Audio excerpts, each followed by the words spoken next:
Hello everyone, welcome to the channel.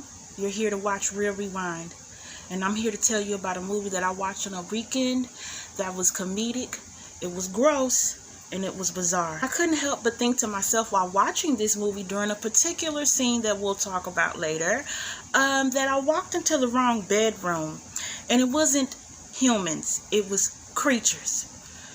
Yeah, have you seen Species 2?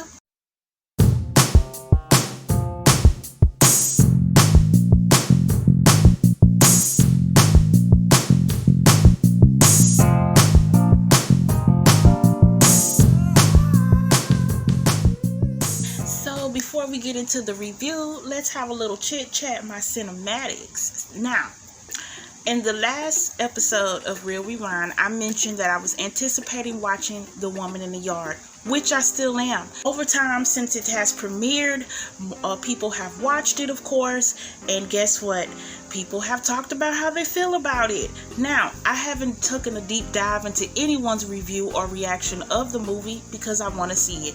However, I can't help but pay attention to certain words that are being thrown out about this movie, especially pertaining to the ending. And it puts me in this position where I was like with Imaginary, and I did not react to that movie with you guys because I ended up deciding, you know what, let me just watch it off air because I don't want to waste anyone's time, especially mine or yours. And I'm glad I did that because that movie sucked in my opinion. So I don't know if I should really do the same thing with this one, but I would like to hear from you guys. So if you have watched Woman in the Yard, talk to me about it in the comment section. Spoiler free, please. I repeat, spoiler free.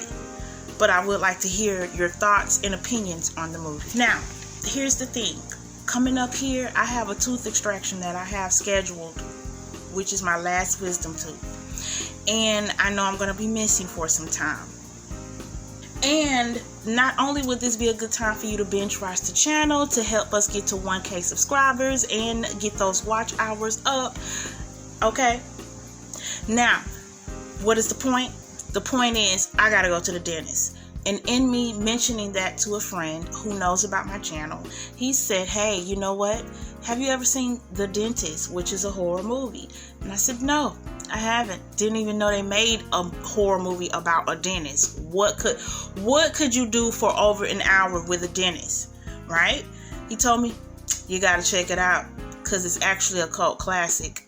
Never heard of it, didn't know it existed. So my question to you cinematics, would you like me to see me react to that? Have you even heard of The Dentist? Talk to me in the comments about it. I would like to know because my interest is piqued.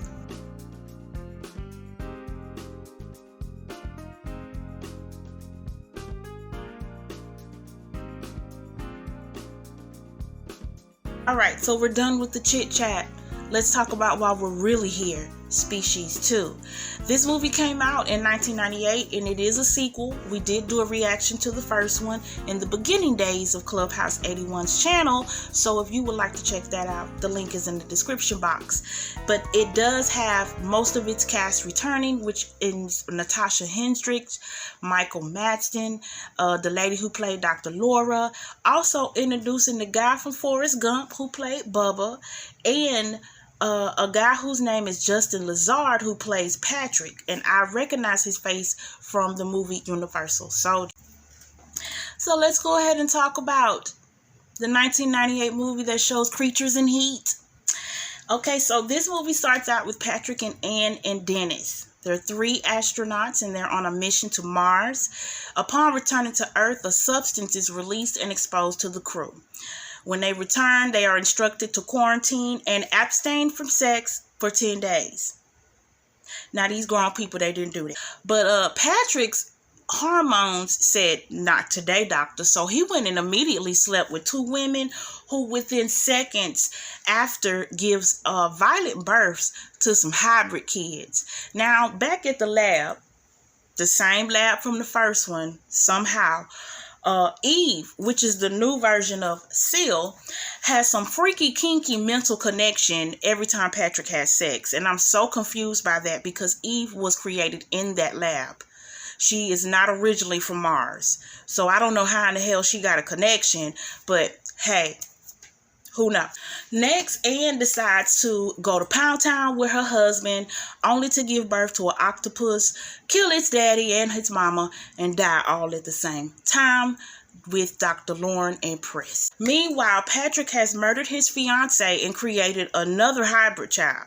Now, at this point, he done became a deadbeat alien dad, because you ain't finna tell me that cabin ain't no more than 2 bedrooms. We know you cannot feed all of those kids. He has a whole football team of hybrid kids right now. So to avoid getting into the system, because you know somebody was going to report him to DCF eventually. So just like every deadbeat daddy, to avoid paying child support, he unalives himself.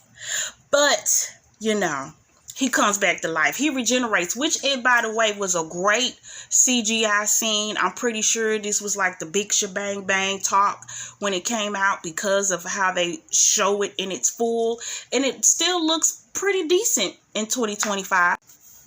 Now that he's done that, I guess he's no longer Patrick. He is full-on alien from Mars. So he goes on a essay spree that they actually show, so he can produce more offspring. Because basically, this movie is all about an alien species that wants to come to the Earth and just screw human civilization away. Literally. Now, ask yourself, do we need this movie to get any stranger? Yes, we do.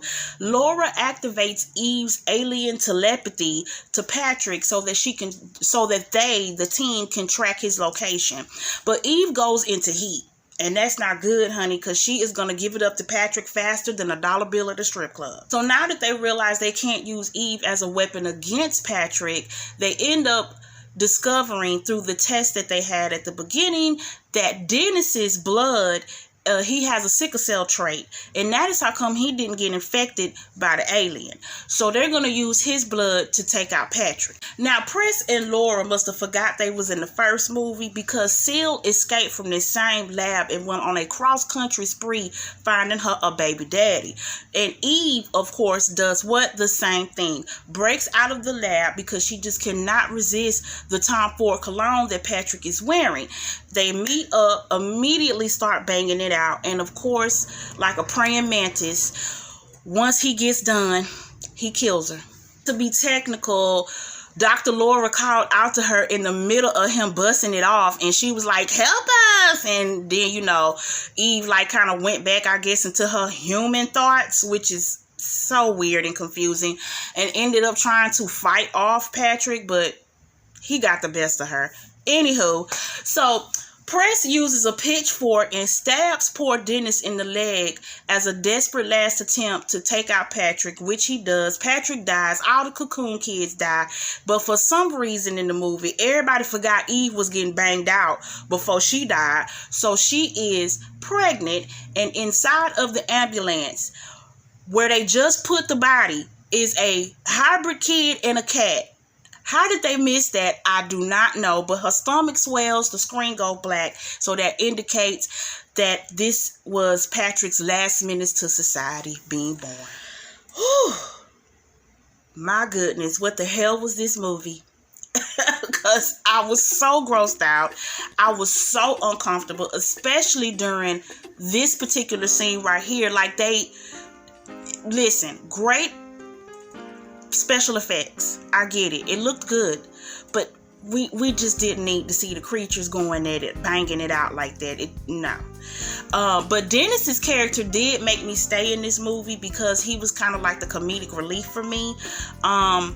And that gave me the relief I did need from all the in-your-face creature banging that they was giving us. You know, I was watching this wondering, were they inspired or trying to go into the direction of like H.P. Lovecraft? If they were trying to go in that direction, no offense, it didn't work. Given if we watched a Kraken participate in 50 Shades of Grey.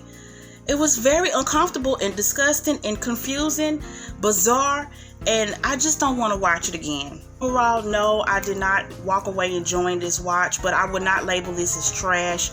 I would just label this as a movie that is definitely worth a conversation and one watch. Talk to me about Species 2 in the comment sections. This ends my review of Real Rewind today. Thank you so much for hanging out with me. This meeting, you guys, is adjourned.